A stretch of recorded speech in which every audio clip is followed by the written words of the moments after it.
మాది Indranagar teachers colony.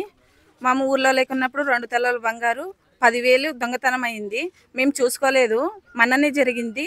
మేము నిన్న నైట్ ఊరు నుంచి వచ్చినాము, చూసుకున్నాము.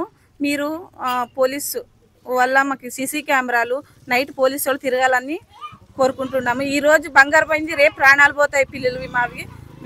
మీరు మమ్మల్ని రిక్వెస్ట్ చేస్తున్నాము. పోలీసు వాళ్ళు సీసీ కెమెరాలు మాకు మా కోరికను కరిగేయాలని కోరుకుంటున్నాము. నా పేరు జయశ్రీ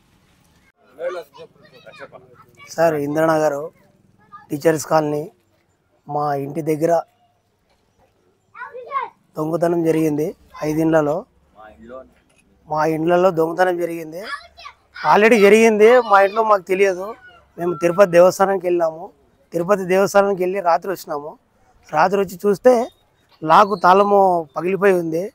పోయి స్టేషన్లో కంప్లైంట్ పెట్టి వచ్చినాము. సార్ మాకు మా ఏరియాలో దొంగతనాలు కాకుండా కొద్దిగా పోలీస్ బందోబస్తు పెంచి సీసీ కెమెరాలు ఏర్పాటు చేసి తగిన జాగ్రత్త ప్రజలకి కొద్దిగా సౌకర్యం కల్పించాలని పోలీస్ వాళ్ళకి విజ్ఞప్తి చేస్తున్నాము.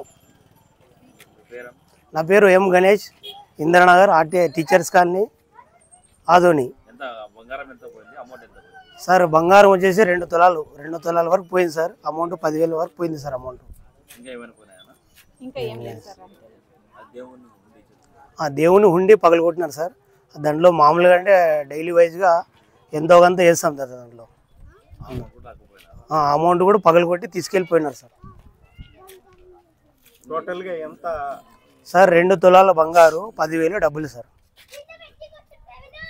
గౌరవనీయ ఎస్పీ గారికి విన్నపం కోరేది ఏమనగా, సోన్సో ఇక్కడ ఒక 5 ఏళ్ళు జరిగింది.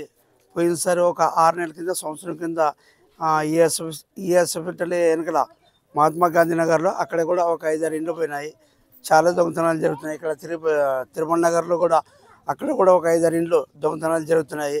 ఎక్కడ చూసినా కానీ దొంగతనాలు అరకట్టేందుకు ఎస్పీ గారిని కోరడం ఏమనగా అంటే, ఇక్కడ సీసీ కెమెరాలు లేవు కాబట్టి సీసీ కెమెరాలు ఏర్పాటు చేయాలని కలిసి ఎస్పీ గారిని కోరడం జరుగుతుంది.